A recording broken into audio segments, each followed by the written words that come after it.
अब ज्वार तुम पैदा करो, कंठ में क्रंदन नहीं, हुंकार तुम पैदा करो। अब तो सजने लगी है कुरुक्षेत्र की सी भूमिका, पार्थ तुम गांडीव में टंकार अब पैदा करो, पार्थ तुम गांडीव में टंकार अब पैदा करो। देश है तो हम सुरक्षित है, और देश सुरक्षित नहीं है तो ना हम सुरक्षित है, ना हमारे धर्म ग्रंथ सुरक्षित है, ना हमारी पूजा पद्धति सुरक्षित है, ना हमारे महापुरुष सुरक्षित हैं। जो कौम अपने किए हुओं का एहसान नहीं मानती, वेद में दो शब्द आते हैं, कृतज्ञ और कृतज्ञ। कृतज्ञ कहते हैं जो किए हुए का एहसान मानता है, और कृतज्ञ कहते हैं जो किए हुए का एहसान नहीं मानता है। तो ये महापुरुष, जो महापुरुष, इनको अपने जीवन प्यारे नहीं थे क्या? ये जो क्रांतिकारी हुए, जो फांसी के फंदों पर चढ़ गए, जब इनके भी मन में आता है, इनके लिए भी, खैर वो पुरानी बातें हैं, कोई आतंकवादी कहता है, कोई कुछ कह देता है, तो ये विचारणीय प्रश्न होता है। वो हमको दे करके गए, कम से कम हम उनको याद रखें, कम से कम उनकी शौर्य कहानियां अपने बच्चों को सुनाएं। क्यों सुनाएं?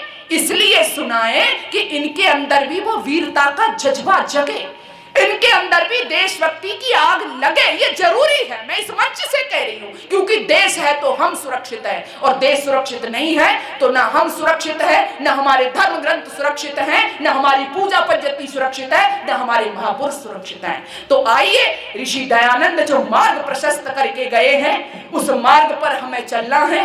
हमसे मतलब हम जो श्रेष्ठ लोग हैं, जो आर्य लोग हैं, एक दूसरे पर नुक्ताचीनी किए बिना हमारी जो परंपरा है उसको हमें आगे बढ़ाना है। और मैं तो यही कहना चाहती हूँ आप लोगों से, आंधियां चलने लगी, आंधियां चलने लगी, अब ज्वार तुम पैदा करो।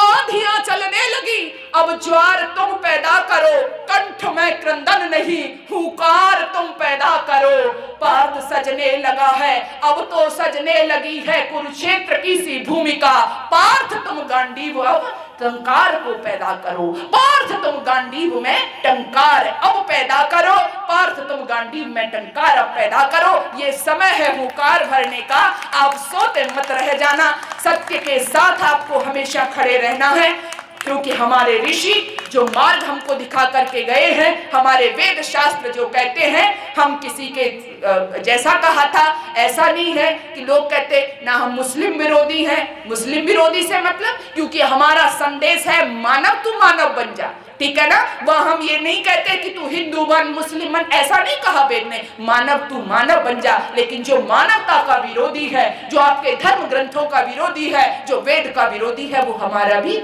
विरोधी है, हमें बनना पड़ेगा। तो आइए हम सभी एक साथ ये प्रेरणा लें, अपने अंदर कर्तव्य की भावना बने, तभी ऋषि दयानंद का स्वप्न साकार होगा।